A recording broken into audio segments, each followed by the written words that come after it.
so the girls can film some kind of silly video either for posterity or to use as a music video. Being herself, she of course makes pretty eyes at the camera while Yui does something silly and Azunyan is fixing her hair in the background. After a wonderful transition, we see the girls performing a live show on top of a bunch of desks inside of a classroom, which is a totally awesome concept for a music video. But while the other girls are playing real instruments, Yui doesn't have her guitar and is singing into what looks like a pencil case in lieu of a microphone, which gives this whole scene a playful thematic feel as well as oddly divorcing it from reality. Take note of this little twirl that Yui does. After some great technically accurate playing, we see the girls doing all kinds of random stuff that, when shown in sequence, flows together almost like a dance. Next, each of them introduces themselves and plays a bit of their instrument, except Yui, who's showing us her guitar as if it were itself a member of the group, and Mio, who's too shy to hold up her own name card. Next, we see Yui describing to the other girls a move she wants to do where they kick out their leg and pull it back, while standing in a row. After a shot of the girls singing, we see them attempting Yui's move. First Mio messes up and then Yui, and then with the dramatic reveal it turns out Mio messed up again, and they all laugh about it. We get more shots of the band performing, running around, and praying to the statue in front of the school.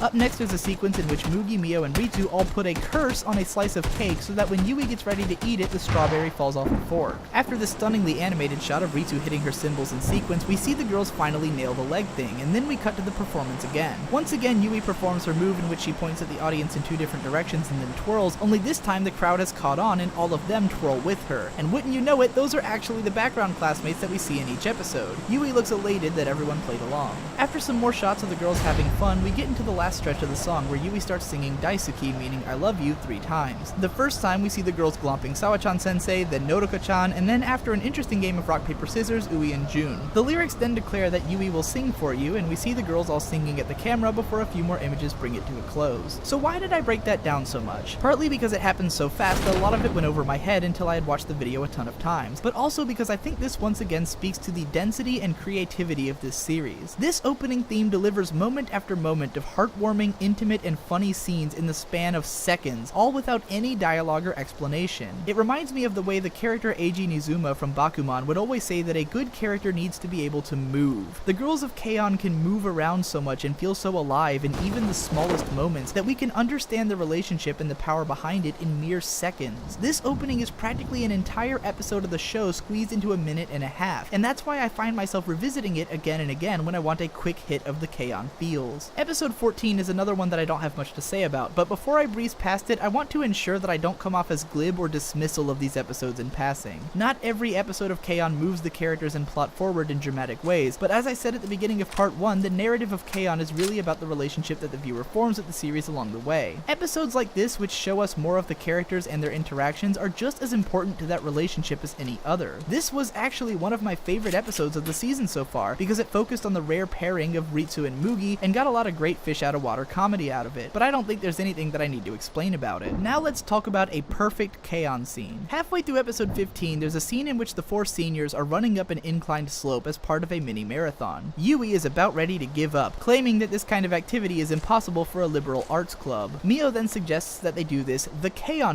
Way, and try running to a rhythm, so they attempt to do so while singing various Hokago Tea Time songs. The comedy comes out of the different ways that they end up failing. It's a very short scene and wouldn't stand out that much, except that it's a scene that is perfectly K-On! What I mean is that this scene could only happen this way with these characters and in this scenario at this particular point in the show. The scene works because the girls are singing their own songs, which we as an audience are familiar with because we've heard them perform those songs at various points throughout the show. It makes sense for all 4 girls to know these songs and their rhythms because they're the ones who wrote them. Other shows would probably handle this joke by having the girls either run to some random song made up for the scene or to the opening theme, which anime characters are always strangely privy to. But in this show, the fact that the tempo of Fua Fua Time is too fast is funny because we already know the song, and immersive because we know why the characters know the song. It's also yet another scene wherein the girls do something that makes sense for all of them to do as a group, yet the humor comes from their individuality. Yui's inability to keep up, or Mugi's inability to sing and run at the same time, or Ritsu telling Yui to replace forgotten lyrics with doo-doo-doo, are all things which uniquely affect those characters, even though the scenario involves all 4 of them. This scene not only shows us how this show can get comedy out of the small differences between characters who are experiencing something in a very similar way, but also couldn't have been as funny if it happened at an earlier point in the show, when the viewer was less familiar with Hokago Tea Time's music. I broke down this scene so much because while I've been talking a lot about the broad strokes of K-On! Story progression, I also wanted to make note of how even the small comedy scenes are affected by the narrative progress of the show, and therefore contribute to the overall sense of progression. Similarly, episode 16 opens up with Azunyan realizing how much the mannerisms of the other girls have rubbed off on her, which is another thing that we better understand through our familiarization with those mannerisms. This is also another big way in which the show perfectly conveys the nature of friendship, at least from my perspective as someone who is very easily influenced by both my friends and by the people I admire in general. To illustrate this, let's look at some lines from part 1 of this very thesis. I'd now like to go into full hipster journalist mode and make up a bunch of phrases in order to define the different kinds of fan service as I see them. This sentence was inspired by the style of one of my favorite video game analysts on YouTube, Mr. B-Tongue, who frequently refers to the things he's about to say as pretentious, hyperbolic, or hipstery in order to show self-awareness of how people might perceive certain parts of his videos. It's a defense mechanism that allows you to do things like make up a bunch of academic-sounding words to try to describe something without having people thinking that you're a stuck-up jackass. That's more of a stylistic trope though, so here's a line directly influenced by a close friend. It's easy to buy into the kayfabe of K-On! For those who don't know this word, kayfabe is a term used in the fandom of professional wrestling to describe the illusion of reality that the storyline adheres to. It's similar to a phrase like in character or in universe, referring to the fictional reality that wrestling is supposed to take place in.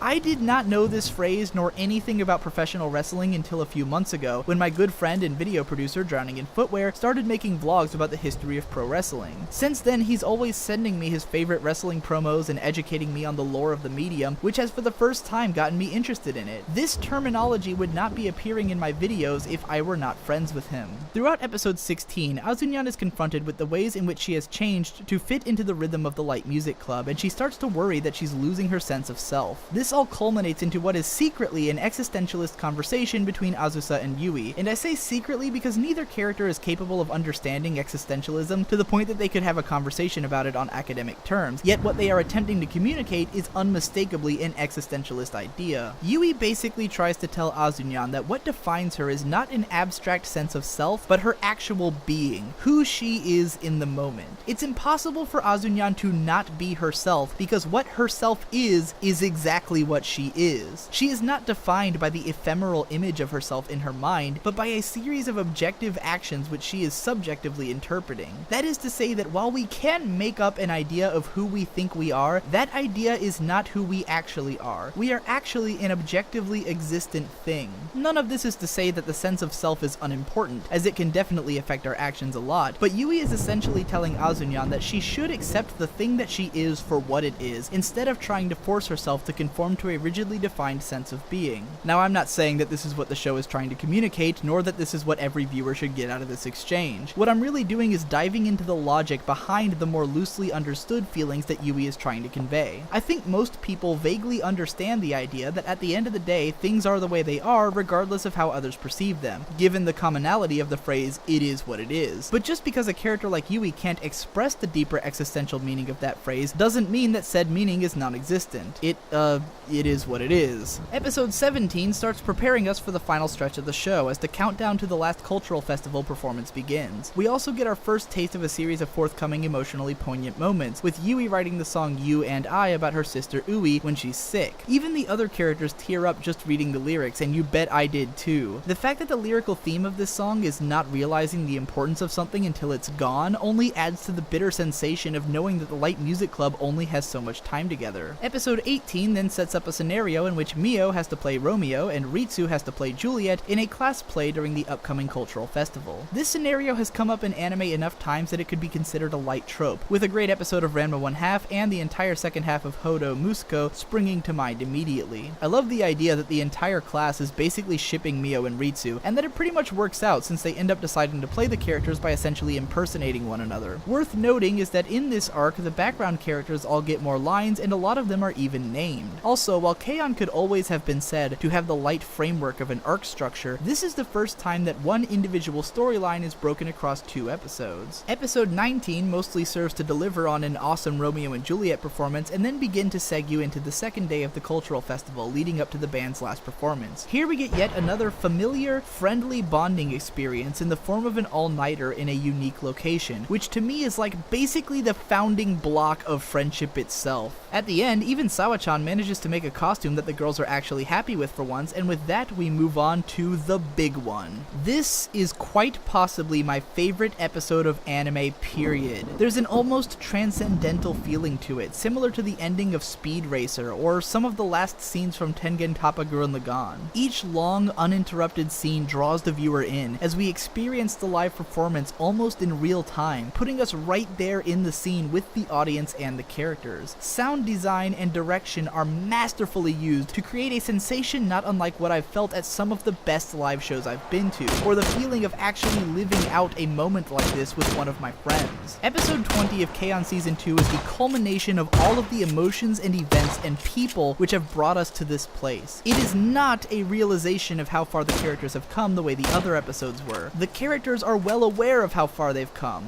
This, my friends, is a celebration. It is 5 girls taking one last opportunity to thank everyone and everything that has made them who they are, and to show off the fruits of that labor. This is the girls giving back to the society that raised them, metaphorically speaking. The episode begins laying into the emotions of the characters and the viewer early on, with the reveal that Sao-chan sensei has made Hokago Tea Time shirts for pretty much the entire student body. I am not exaggerating that when I watched this episode in order to write this video, I started crying at this moment and did not stop crying for the entire episode. This moment when the girls truly realize how much everyone loves and supports them, and how they might be able to inspire and give something back to the crowd, sets the tone for the entire episode to be one long celebration, not only for every character in the show, but for the audience as well. We get the ultimate treat of getting to watch these characters perform some of their best material yet, at their most unified and technically proficient, with the most emotions propelling them. Rice is a Dish might be the most genius use of music in the entire show, as the lyrics are legitimately hilarious, utilizing the brand of humor that is common to the show, yet it works perfectly as a hype-ass concert piece. Yui's interactions with the audience throughout this song are brilliant and sold me on the entire idea of this concert and its presentation. Yui's extended MC monologues are very simple-minded and repetitive, but the point of them is not to remind the audience of anything, but for reaffirmation. The best way I can explain this is to crib some lines from my favorite poem, More Often Than Sometimes by Shane Koichan. Regardless,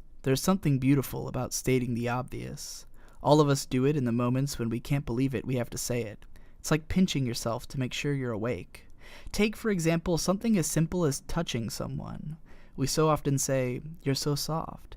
And the last person to touch them may have said it for the 28th time, but today I'm number 29. And I'm not saying it for her benefit, I'm saying it for mine. Because there's almost 7 billion people in this world, half of which are men, and when the number of them is 3.5 billion, it's pretty fucking cool that I was number 29. This beauty in stating the obvious is what drives all of Yui's dialogue in this episode, and the audience completely understands where she's coming from. Even though she's silly and makes no sense sometimes, everyone understands that she's trying to communicate a deeper feeling. The experience of realizing that there is more to her than herself, that all these people, places, and things have shaped the person that she is today and allowed her to take this place on stage and sing these words to this crowd. You could say that insofar as K-On! Is the story of Yui's life, everything in her life has led up to this moment, exploding here as an image of completion. Yui's speeches are her own loving thesis on the nature of K-On! Their performance ends with You and I, a song about not wanting to lose the precious thing that you've found, and it's from there that we fade away into one of the most heartbreaking sequences ever put to animation. As the girls sit together, basking in the afterglow of a feeling that none of them has the words to qualify, the seniors finally lose their shit. They don't want this to be the end. How could they? How could you sit down and realize that you've just had the best experience of your life and that you will never have that exact experience again? Talk to anyone who has met their friends at a convention about post-con depression and they'll probably tell you about a scene similar to this. These girls are coming face to face with transience and finality, and to accept something like that is akin to accepting death. This scene speaks directly to the human experience, to the nature of living and passing on to new stages of life. It's harsh, it's real, it's intimate. The first time I saw this scene, the moment that Ritsu said lycopene, I completely and utterly lost my shit. That this line, this inside joke spawned randomly one night on a school field trip would now be here in this most emotional moment where these characters are at once at their lowest and highest point blows my fucking mind.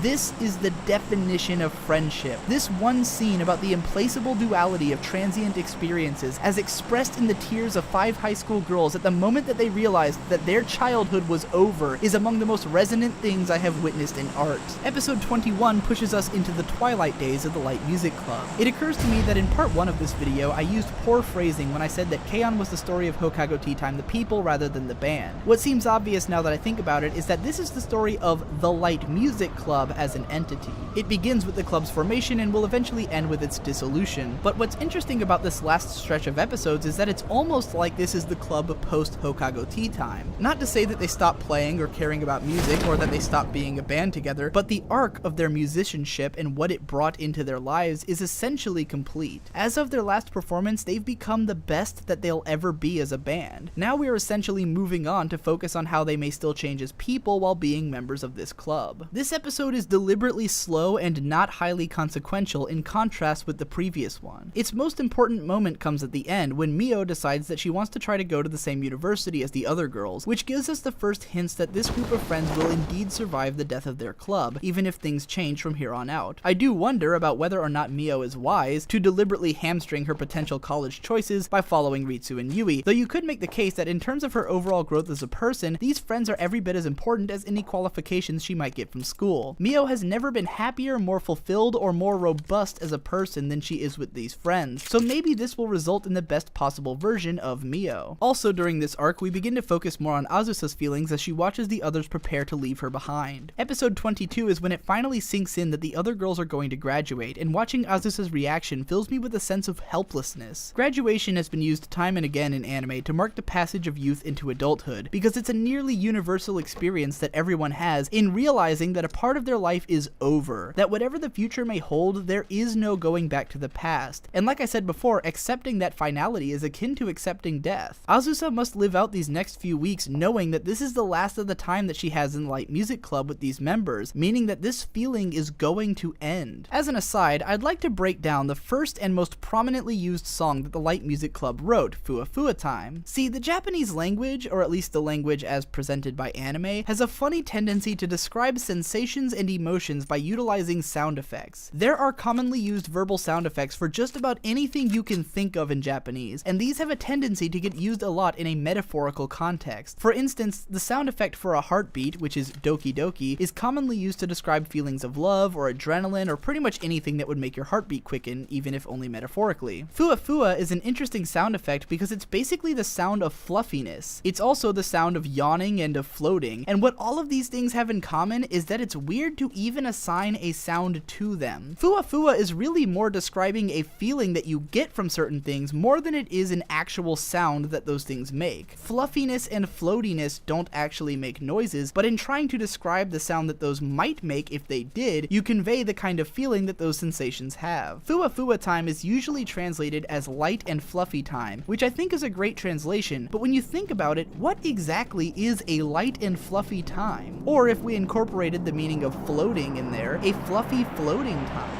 To me, it speaks of transience and of an implaceable feeling. The meaning of the time these girls spend together isn't something that can be easily defined in words, but is better expressed in sensation. When I think of the sensation of floating, I think of something dreamlike, ethereal, and ultimately temporary. To me, a Fua Fua time is a time that's important but you're not sure why. A time that feels nice but passes by before you even realize it's happening. A thing that you can never get back and which you never fully understood to begin with. The chord progression of this song is incredibly nostalgic sounding and puts me in a reminiscent state of mind whenever I hear it. It reminds me of how Idea Channel once compared nostalgia to the sensation of ambivalence, or the feeling of being happy and sad at the same time. That's what this last stretch of K-On! Is. It's an ambivalent charge towards a future where the only certainty is that things are going to change, and in that sense, it is a Fua Fua time. At the start of episode 23, Shiraishi Minoru's voice is totally coming out of Yui's TV. Lucky Star fans should appreciate why I love this. Also, something about this line when Yui is drawing a game board and Ritsu asks, "Where's the goal?" and Yui says,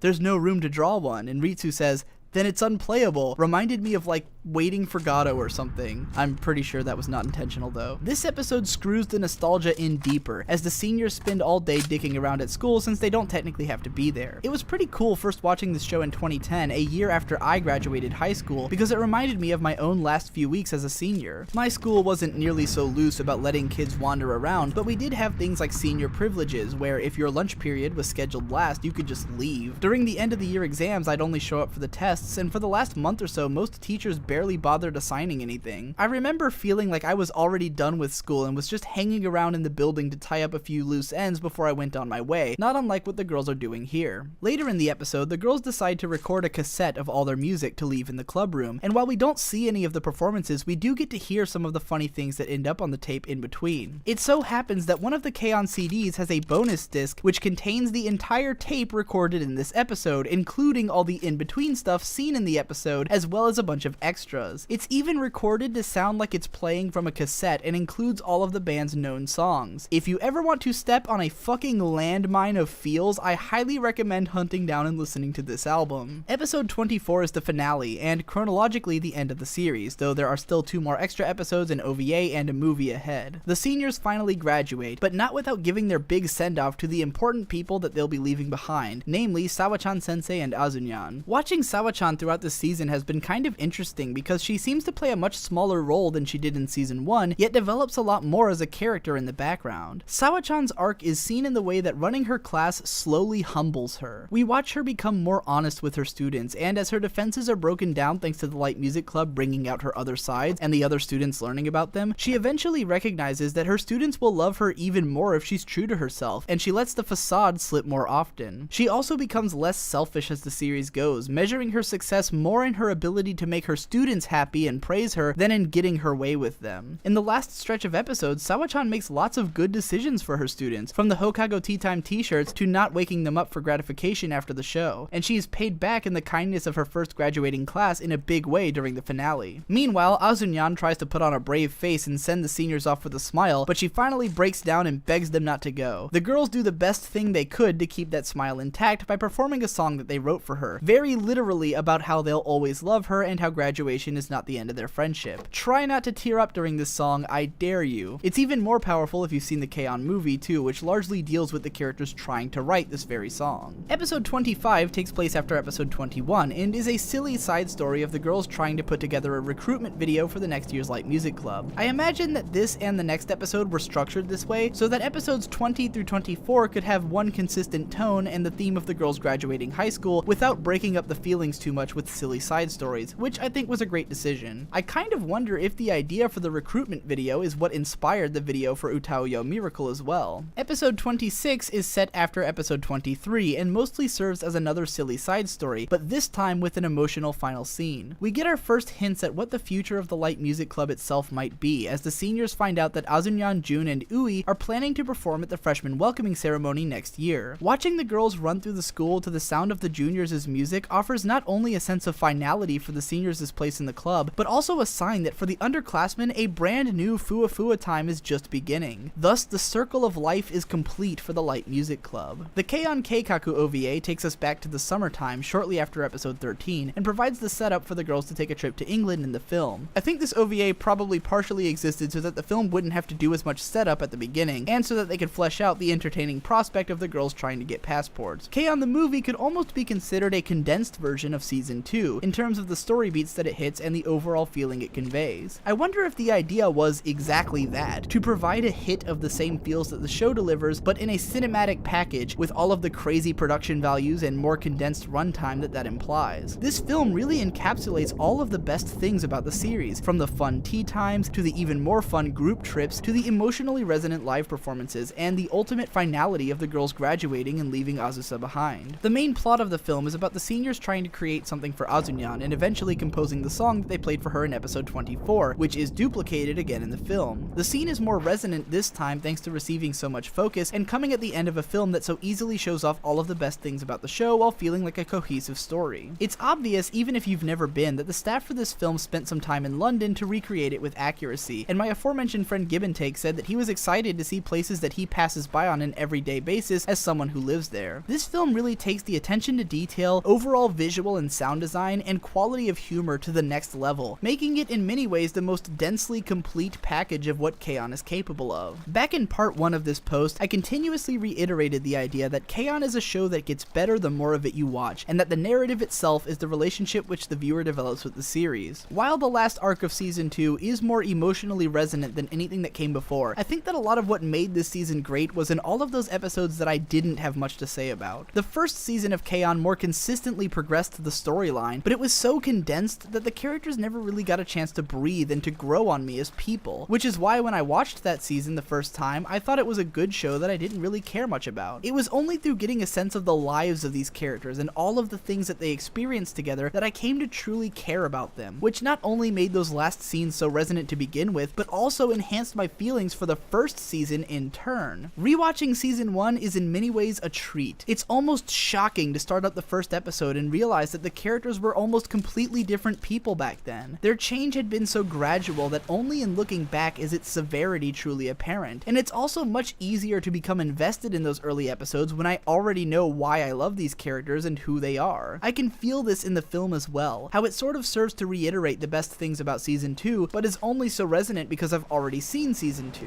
Watching the movie is like getting a killer bonus version. The more deeply you care about these characters, the more you'll end up cherishing every moment you have with them, which is why the series gets better the more of it you watch. And that about wraps up my feelings on K-On! As a whole. It's worth mentioning that the manga actually continues for a little while after the point where the anime ended, but was split into 2 different series running in 2 different magazines, each lasting 1 volume. One shows the older girls entering college and joining the light music club there, while the other shows the younger girls, now seniors, continuing the club in high school and bringing on new members. While it is nice to know a little bit about where the characters went after the series ended, I personally find the manga pretty difficult to read, as it contains little of what made the anime great. To put into perspective just how different the anime and manga are, the first episode of the anime was adapted from just the first 10 pages of the manga, and the second episode is just from the next 9. The manga doesn't have nearly the level of characterization, feels, or attention to detail that the show does, and much more gives the impression of being the kind of moe-driven, lightly fanservice-y series that people at first accused of the anime of being.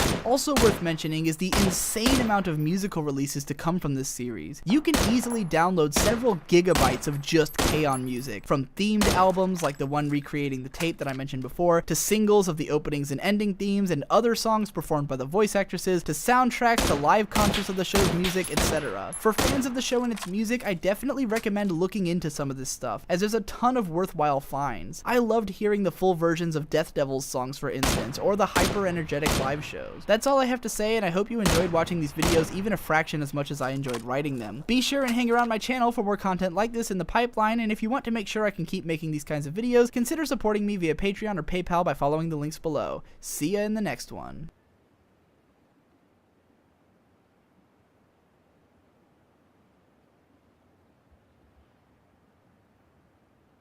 Due to the length of this analysis, and the fact that if I were to make a fully edited video then it would get taken down immediately by YouTube, this is going to be a text and audio only.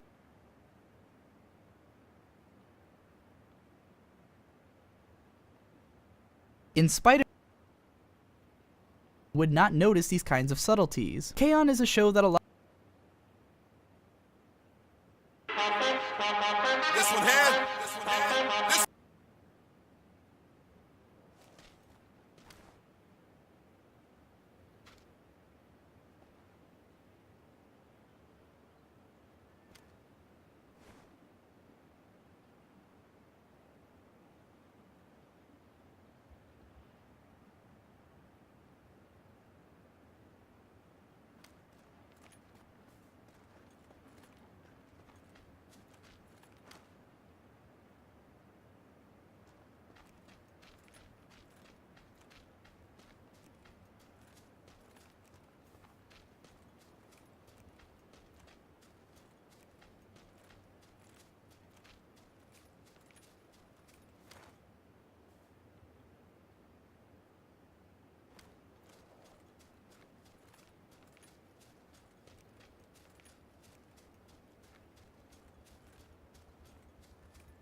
say that there's no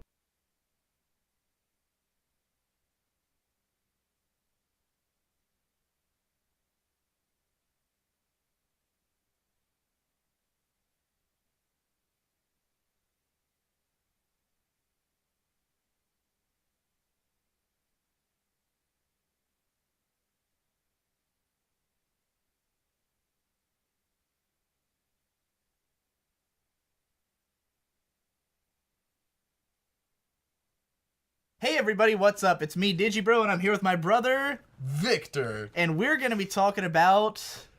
Berserk. Berserk.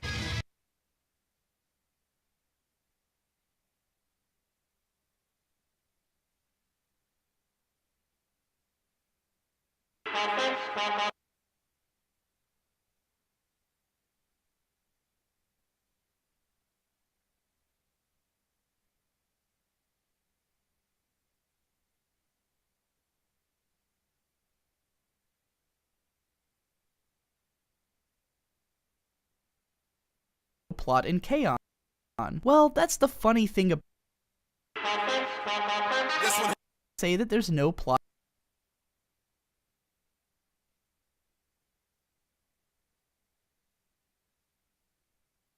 The Wicker Man is a 1973 cult classic horror film which was largely well received.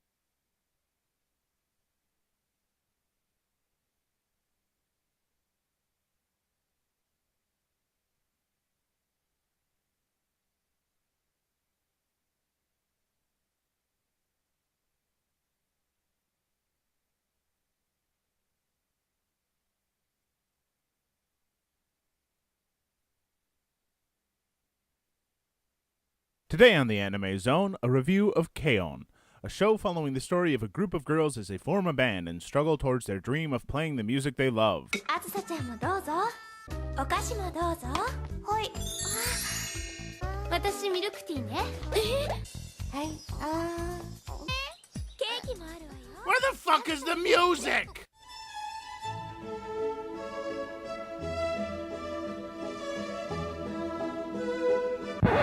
Klaus, what the fuck are you doing here? This is my show. Well, you see? How did you even get in my house? Look, In my entire time of watching anime, there have been few phenomena that have hit the anime world I find as interesting as Sword Art Online. Now almost 5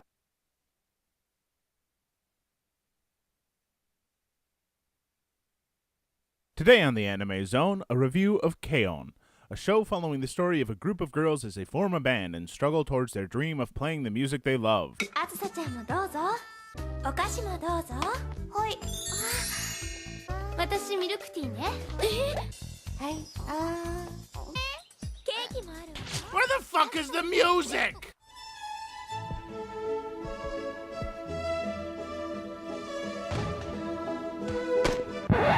Klaus, what the fuck are you doing here? This is my show. Well, you see? How did you even get in my house? Look, I just figured that your show is pretty popular, so I thought I might just, So you flew to England? Go home and stop sniffing my laundry. But my flight doesn't leave until tomorrow. Fine, you can stay. But you do know that K-On! Is a Moe show, right? Shit!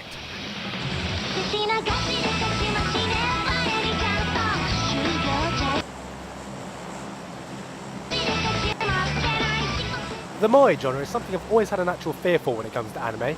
There's just something about cute girls who look about 12 doing cute things with eyes that cover half their fucking face that make me want to leg it a mile before I inevitably hear the exasperated sound that is apparently the only response a group of cute girls can make to just about every sentence ever. Ah, have a problem with cute girls? Not a big fan of girls, Giga? Klaus, don't you start or so help me. Sorry. Continue. And so we have K-On!, an anime seemingly sprung about because Kyoto Animation apparently saw how popular that one concert episode in Haruhi was and decided to base a whole anime around that episode. Our story starts off with Yui. Who? The main fucking character. Who? A ditzy airheaded girl who has just started high school but has no idea what club to join. And after a bit of dicking around, she decides to finally join the Light Music Club. Come on, there's more to it than that. Really? Really? Let's see if you can do any better then. Well, she joins thinking she could just get by playing the castanets, but the energetic Ritsu and her comic foil Mio convince her to be their lead guitarist, even though she can't play the guitar, but she decides she can learn, and, fuck, I don't know. God, this is hard. Christ, give me the mic. So the three of them are joined by a quite rich girl who can play the keyboards, and they drink tea and eat cakes, oh yeah. and, Fuck it, nothing. Nothing happens in this anime. So apparently moe is Japanese for faffing about. There is no grand overarching plot, no incredible drama, just girls being silly and eating cake. Don't get me wrong, I don't think every anime needs to be Paradise Lost, but everything in this anime is just so insubstantial. The characters don't even face any real problems. Oh no, the guitarist doesn't have a guitar. Let's spend an entire episode of everyone working together in a part-time job to help her earn some money, which in the end is rendered pointless anyway because Rich Girl's dad here apparently owns the fucking music shop and practically buys her the guitar. Let's all go to summer camp to practice, then not practice, but then it doesn't matter because I guess we didn't need to. Because why should a band ever have to practice? Really, the point we're trying to get at is that this story isn't so much a story as it is just following four girls acting like, well, girls. And the plot itself really just serves to throw these characters into different situations. The girls consist of your usual array of stereotypes and tropes that can be found scattered throughout the slice of life moe genre, including the shy one, the hyper one, the posh one, the organised one, the younger sister, the paedophile bait, and retard. Hold on, Gig, I've got some good names too. There's the thick-headed, energetic one, the serious one who's also a fraidy cat, the quiet one who just happens to be rich, and retard. But hey, maybe it's not about the characters. They make up a band after all, so maybe it's all about the band and their awesome music. No luck there, I'm afraid, as while this show is very much marketed as a musical anime, and the opening and ending would have you believe that this is an anime about a group of girls forming a band with the intent of rocking their cute little hearts out on stage, music is very much not the main focus of this anime, even if there were a few concert performances. To let you get an idea, let me just take you through the average amount of music they play per episode. That was it. Truth be told, throughout the course of 13 episodes, they managed to play a combined total of maybe 3 songs, and 2 of them are the same damn song. I understand that bands can be expensive and writing a bunch of different interesting songs can be hard, but if you're going to make an anime about a band, then maybe, just maybe, you should consider playing a few tunes. It wouldn't have even been so bad if the songs they ended up playing were well-written, catchy rock songs. But in the end, the soundtrack consisted of the most generic, uninteresting J-pop runoff that sounds as boring and redundant as the plot itself. Instead, the band was just used as a device to bring the various different personalities together because all they seem to do every episode is eat cake and drink tea. Yes, indeed, these young ladies. 5 years since it originally started airing, it goes without saying that SAO has gone down in history as one of the most popular anime ever created, and has become a fundamental part of the modern anime world. Never before has a series divided the community so deeply, being the most simultaneously beloved and hated anime of the modern era, with only just a mention of the name guaranteed to start some kind of argument. So I was watching Sword Art Online the other day, and What? You like Sword Art Online? no, I was just... Someone say they like Sword Art Online? Yeah, this faggot! Hey, Sword Art Online isn't that bad, you know? It's bad and you should feel bad! Asuna's my waifu! What the fuck is going on? Multiple YouTube personalities, myself included, have made a name for themselves by talking about or making fun of it. And it's such a widely talked about topic that has gone from being really cool to hate on Sword Art Online to hating it being treated as an outdated fucking meme in this community. But now, almost half a decade down the line, 2 seasons, multiple games, a new film just around the corner, and a live action western adaptation in the works. Whether you love it, hate it, or are just tired as hell of people talking about it, there is one irrefutable fact. Sword Art Online is here to stay, and there's not a damn thing anyone can do about it. Which brings us to this video's topic. For all its apparent narrative flaws, flat characters, and other critical weaknesses that have been brought up time and time again, to the point that both fans and haters are bored of hearing the arguments, why is Sword Art Online so popular? And why the hell hasn't it died yet? Disclaimer. I am not here to bash on Sword Art Online, and my general opinion of the series has not actually changed much since my original review of it 4 years ago. Back then, I gave it a score of 6.5, Am I? Oh, for fuck's sake! I still think it was mildly entertaining. Nowhere near as bad as the haters make it out to be, nor as good as the fans defend it as. And the only reason I'd riff on it in the past is because it has never not been relevant to make a joke or two about it. But we've gotten to the point now where every insult that can be said has been said. So in lieu of that, every time I feel like making a joke, it will be via this Sword Art Online insult generator I made, comprised of all the generic SAO insults you've heard before. And let's see what our insult of the day is. Sword Art Online is edgy dribble with an overpowered Jesus Coon as the protagonist. Oh, these are some top class insults, but I think we can do even better than this. So,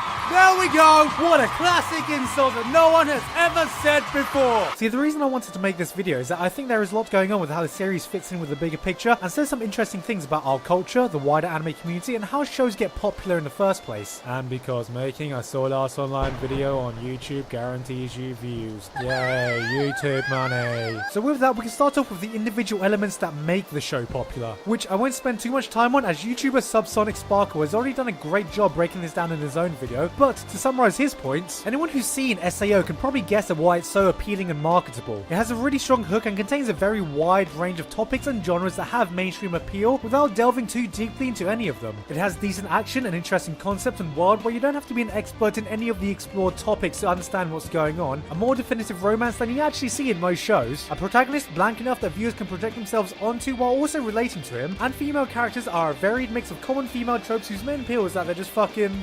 hot, okay? The aesthetics are also very appealing. There's a reason why Excel World, which actually started airing a season before it, got completely overshadowed, and that's because what's more appealing for an average viewer? An edgy, badass swordsman who doesn't give a shit, or a literal fucking blob. It's wish fulfillment and escapism at its simplest, and I don't know why so many people take this as an insult. Shallow perhaps, but entertaining? Hell yeah! Who wouldn't want to be a badass swordsman in a futuristic virtual reality who's surrounded by hot chicks and a loving girlfriend? Why are we so ashamed to admit this? Hell, if it was less transparent about it, I'm sure it would have been far more positively received. It's the perfect gateway anime, and while I'm sure this doesn't cover why every SAO fan likes the series, I think it covers the wide mainstream appeal of it, critical flaws and all. By this logic though, the entirety of SAO's fan base should just be horny teenage boys, which is actually not the case. And the most peculiar thing is, for the amount of times it's been criticized, most SAO fans I've met are very aware of its flaws. And while a lot of them are the annoying vocal fans that make themselves known and give the fanbase a bad rep, I don't think that alone can account for the massive success of the franchise. There's a lot more going on with this than just pretty aesthetics and appealing elements, so to properly illustrate what's happened, we need to look at how series can get popular in the first place. And for that, let's rewind the timeline back a bit.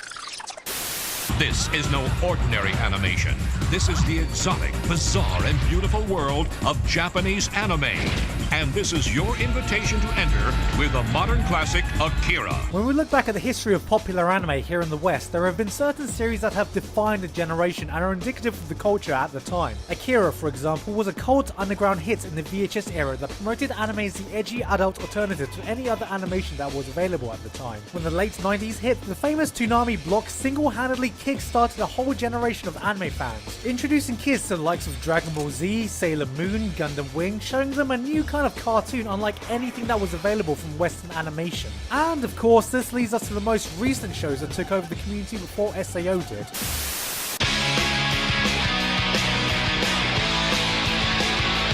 Platform. The internet. This was the new era of torrents and fan subs, with a whole new generation of anime fans being able to access shows that they could never have previously seen before, either due to cost of DVDs or companies not licensing everything. This started a huge boom in the fandom, and the three shows that were right in the forefront of this were the big three. To put it simply, there was a gap in the gateway shows everyone looked towards, and there was a boom in the fandom due to a new platform for people to discover anime by. And if you look closely, you can see this pattern for popular anime of previous eras too. So by the end of this decade, a new gap was emerging. Two of the big three, Naruto and Bleach, were slowly coming to an end, and by this point all of the shows had been going on for far too long to be as easily accessible for newcomers of the anime medium. It was the end of an era and the gradual start of a new one, and when SAO started airing in the summer of 2012, it came at a time when the community was coincidentally searching for the next big thing, in a time when we were getting a new surge of anime fans, because something else happened for anime internationally in the late 2000s. Hey guys, Victoria here, and I'm at Big Surprise, the Crunchyroll booth. Crunchyroll, a site that had previously hosted the streaming service for illegal fan subs of anime and dramas, completely turned around in order to pioneer the legal streaming of anime currently airing in Japan. Shows would be simulcast and premiered almost immediately after they had aired in Japan, which was unheard of at the time, and for the first time fan subs could not compete. This set a new trend for anime streaming services, catapulting the accessibility of anime to a whole new high. Never before was it so easy to watch anime, and never before was there so much choice of anime that we didn't have to wait for. Simulcasting and streaming completely changed the way the majority of the community consumed anime, and gave us an immediate abundance of choice that was always concurrent to what the Japanese people got. What this meant was that we had less patience for long-running shows. It became all about explosive seasonal anime, flavor of the week, and we became far less forgiving for things like filler arcs that plagued the big three and many long-running shonens. Which is why even though a lot of us looked to Shonen Jump for what would be the next big thing, the landscape was changing so fast we didn't realize we were looking in entirely the wrong place. See, if Akira was a product of the VHS era, Dragon Ball Z a product of the television era, the big three a product of the internet boom and fansub era, then shows like Sword Art Online and Attack on Titan are definitely products of the streaming era. They were the perfect gateway anime in a time when a new generation was getting into anime in entirely new ways. But then that begs the question of why Sword Art Online in particular? The gap in gateway anime only really applies to the Western anime community. And I mean, sure it has mass appeal, but so do a lot of other shows. What made this one stand out so much from the plethora of new anime people were getting to choose each season? Well, it's pretty simple really. As for that, we just need to look at what our culture was like at this time. And in the 2000s, the biggest culture change I think we can all agree on is our integration with technology. We're now in a time when we live our lives through our computer and smartphones. Twitter and Facebook have similar weight to our real life persona, while YouTube and Netflix are slowly taking over traditional broadcast media. We now live in an age where digital technology has become an essential part of our lives. And it's kind of weird to think that free Wi-Fi is more easily accessible for many of us than clean water is for a lot of areas in the world. But that's how deeply entwined we are with the technology around us, and any technological advancements always manages to fascinate and excite us. Through this came the rise of a multi-billion-dollar industry: gaming. Throughout the 2000s, gaming went from this rising industry that all the nerds were obsessed with to one of the juggernauts of the entertainment industry. We now live in a time when talking about the newest, hottest games has become an ordinary habit, comparable to discussing blockbuster movies or the latest football scores,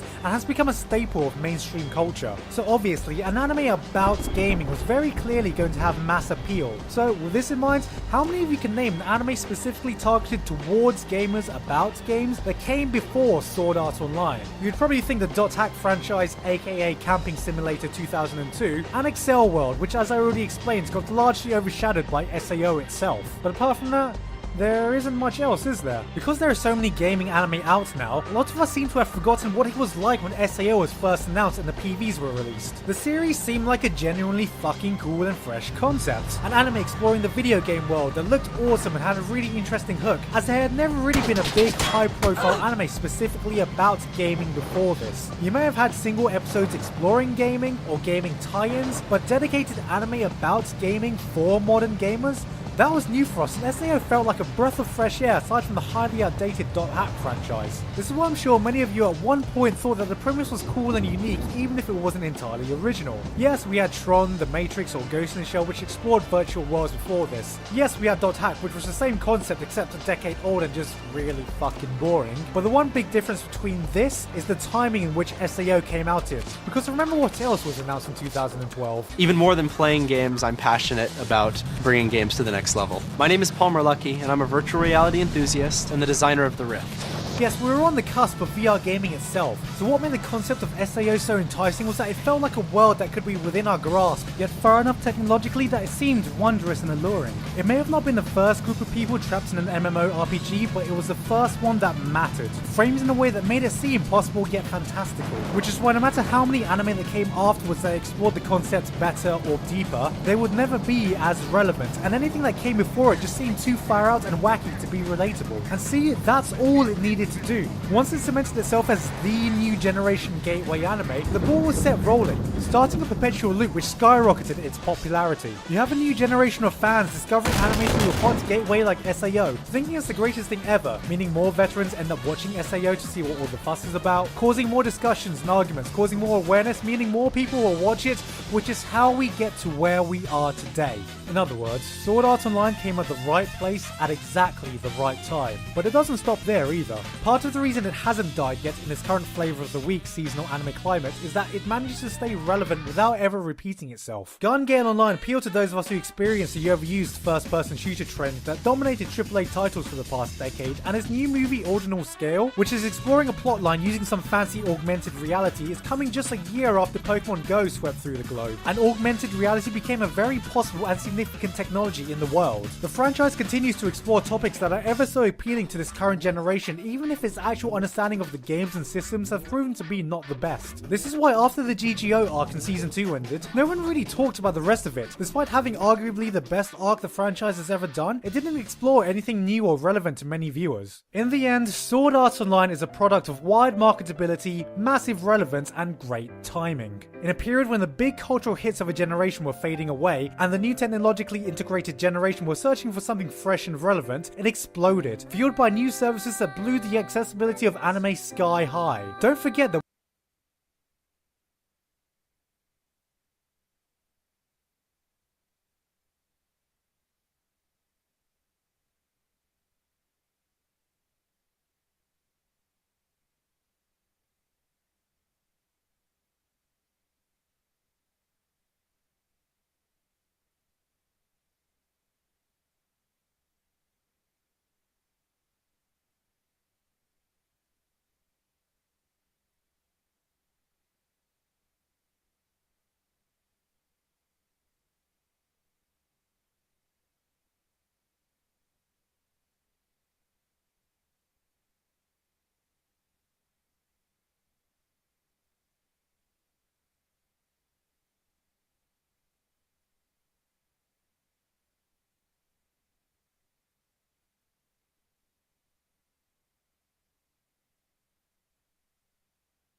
And what it seemed like with the movie series is almost like they cut